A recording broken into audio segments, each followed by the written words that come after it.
plainte sur l'un dossier boo xam ni mën nañ ko tuddee le dossier de Ngaparou sur un terrain de Ngaparou mu bari nag ay wax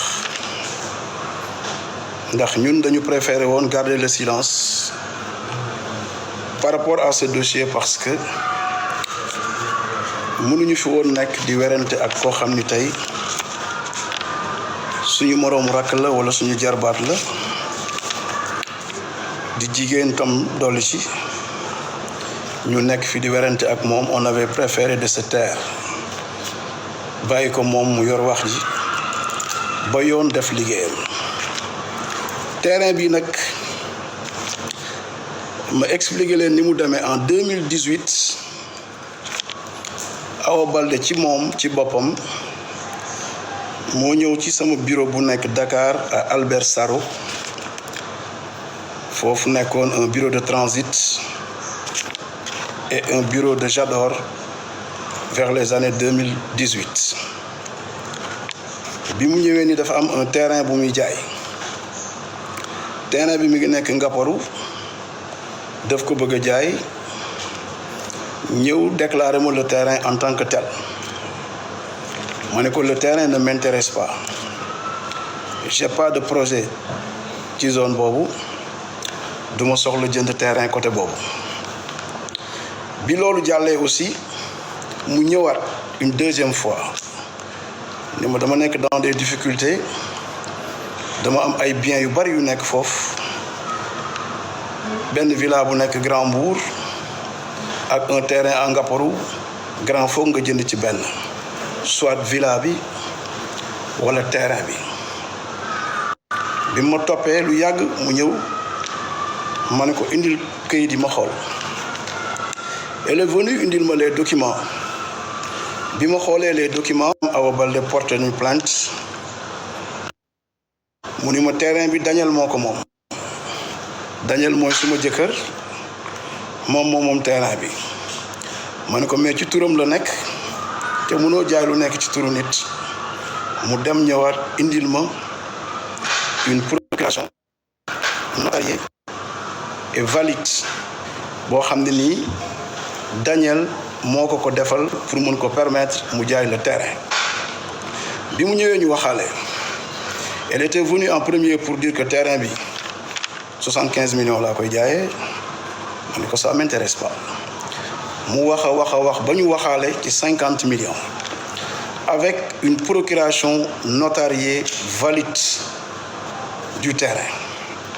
Et n'empêche que le terrain en tant que tel du bail du titre foncier. Terrain bi ci boppam domaine national la, délibération la boo xam ni ci communauté rurale de Sindia moo ko defoon la délibération du terrain en 2004. bi ma indilee terrain bi ma xam ni terrain bi nekkul titre foncier nekkul bail. ñu dem ci suma benn xarit yàlla na ko yàlla yërëm muy Dominique nekkoon ci benn cabinet notaire mu xamal ñu ni mën nañ def benn vente sur seing privé. bi ñu defee benn vente sur seing privé mu bindal ñu benn contrat ñu koy wax cession de peine et de soins par monsieur Daniel Georges Jules Lejeune et madame Awa Baldé au profit de monsieur Abdoul Aziz Ndiaye. këyit boobu moom laa jàkkaar loolu nii mooy papier yi nga xam ni moom la ñuy tuddee acte de vente sur seing privé. man ak Awa Baldé ci li ñu d'accord ci jamono boobu mooy un prix de 50 millions de francs CFA. 50 millions de francs CFA yooyu boo liiree fii ci paragraphe bi mooy article 5e prix. La présente cession est faite, consentie et acceptée moyennant le prix de 50 millions de francs CFA payé à ce jour en concurrence de 25 millions entre les mains du cédant qui le reconnaît et en donne quittance. mu yëkkati chèque gu 25 millions bu Bank of Africa. Le chèque est là devant moi.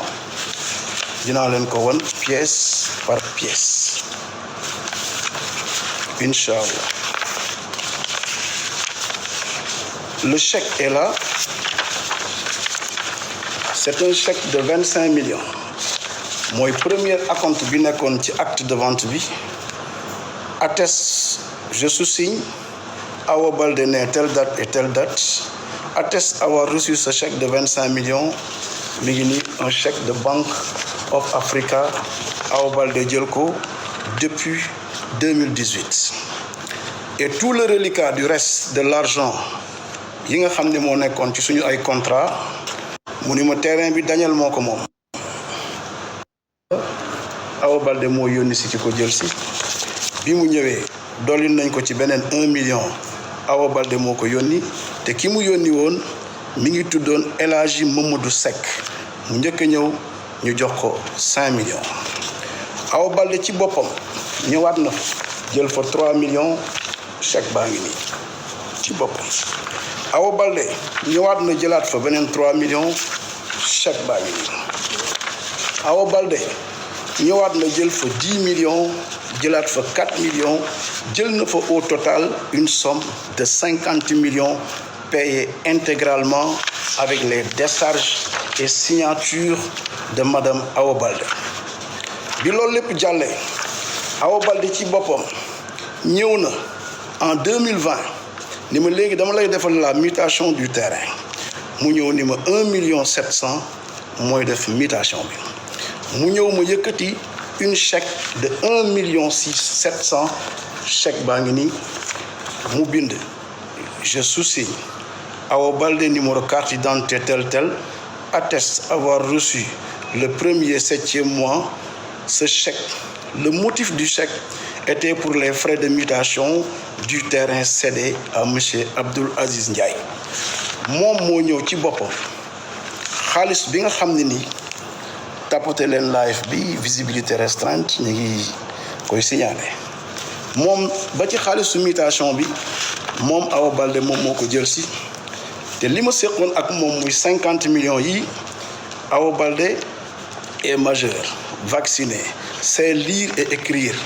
Bi ñu defaree le contrat def ko lire benn par benn bi mu ko liiree ba pare